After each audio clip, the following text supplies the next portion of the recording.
because everybody keeps asking me, how in the world are you getting all these young guys with this much talent that score 30 a game in high school to come in and share? Like to play efficient, to play defense, to dive on the floor, when in high school they shot every ball. How in the world are you getting them to do that? And so basically that's what we write about in the book. You know, that they have aspirations and they have goals, but they understand they got to do this together for them to reach individual goals. Part of it is through the recruiting process. You know, we don't promise them minutes and shots and they're going to be you'll be the man, you're the center of attention, we just don't do it that way. It's more about you can become your best version. You can be off the court, on the court, really engaged in what we're trying to do. I went in a home and the father said, I think my son could be Steph Curry. You know who Steph Curry is? Okay, and I think if wherever he goes to school, I think he needs to shoot 25 balls a game. So what do you think my comment was? Don't need to come here.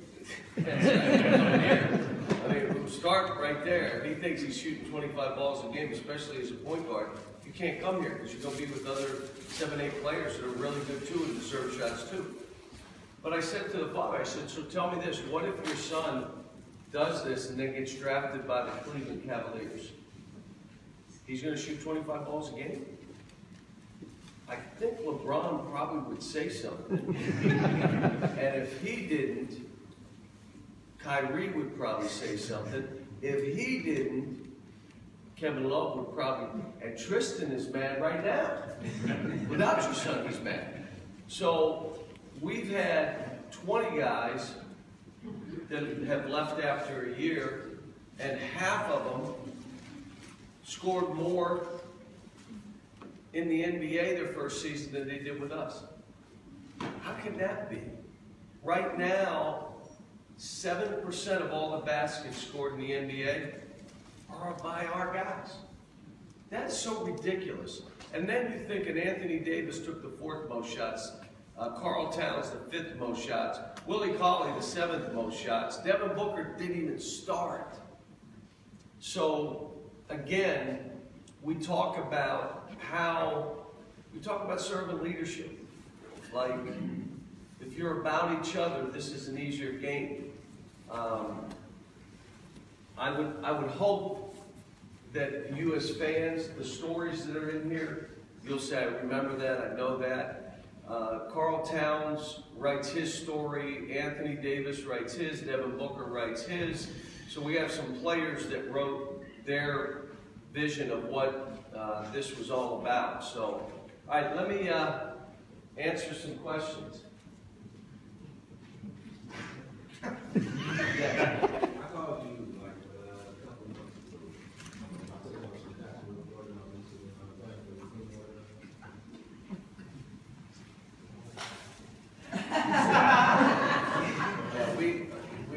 He called about play. Look, here's the hard thing. Let me just say this. As a walk-on right now, it's really going to be rough to get in the game. Why is that? That and my son's on the team, and he's like that guy. So, if you're like that slot, other than making trips with us, you got a problem. If he don't get it, I can promise you, you're not getting it. You know, the thing here too, I always say this, and this isn't for everybody. It really is not. And I don't mean that you're not good enough to come here. You got to be into how hard we work. I'll give you an example. Some of the guys on this team, they're getting tired right now. And it's December 7th, 8th, 9th. Wait a minute, we haven't even started. Their high school season would have been over. They had never practiced like this 70 times. The guy in the gym going against them, you couldn't play them. They did whatever they wanted.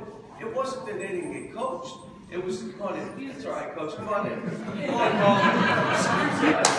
Coach Mack is going to be here with us too. Sorry.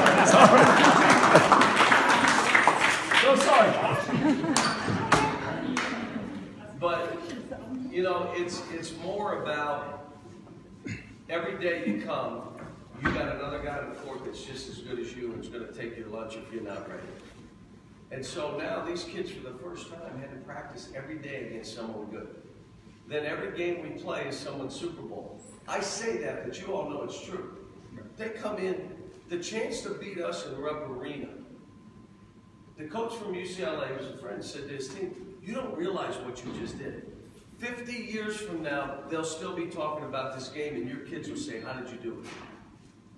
That's what it is. And if you give a team hope, and then it comes down to the wire and they have a chance to win, good chance you're going to lose.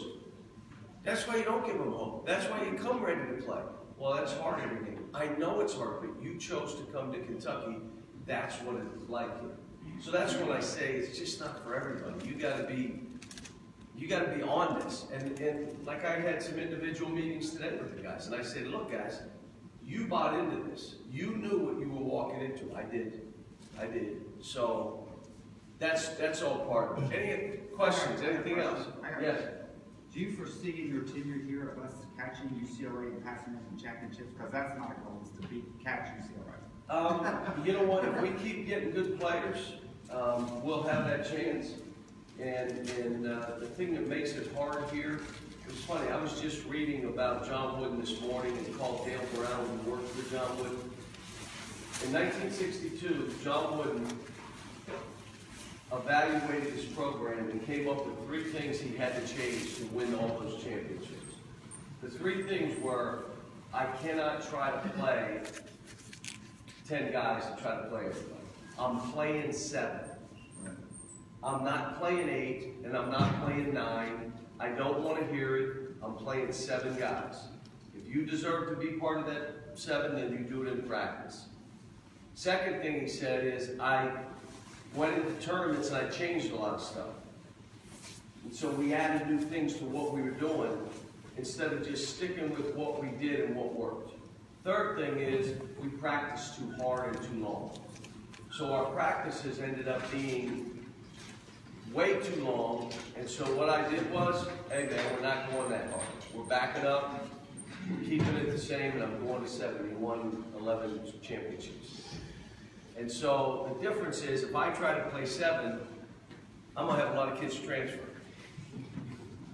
And so in 2010, I asked him about my team. I said, Coach, tell me what you think. In 2010, we were not a great team. We were unbelievably talented and could bowl you over, but we just, and he said, you're playing too many guys.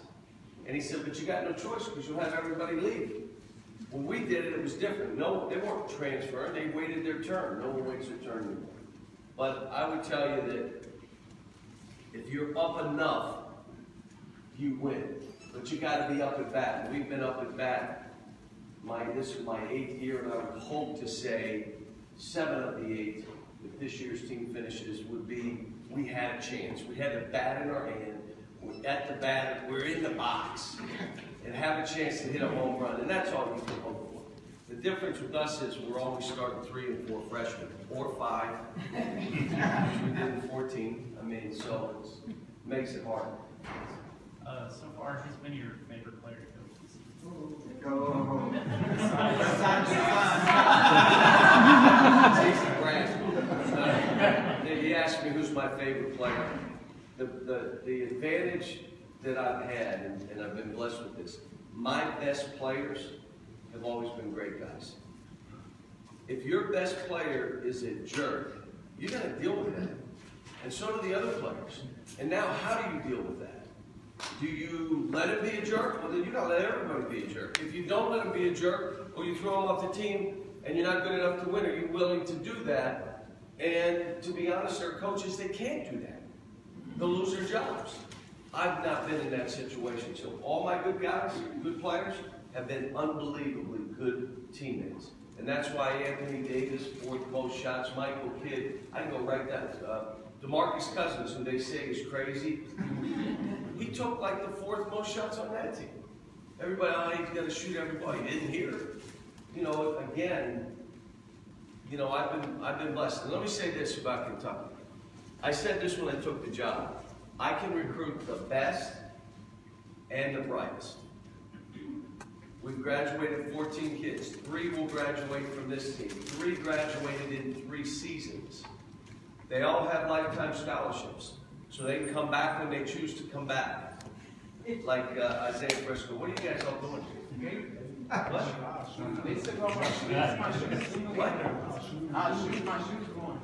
Somebody stole your shoes. Like, oh, that's fair. Why don't you tell her the world?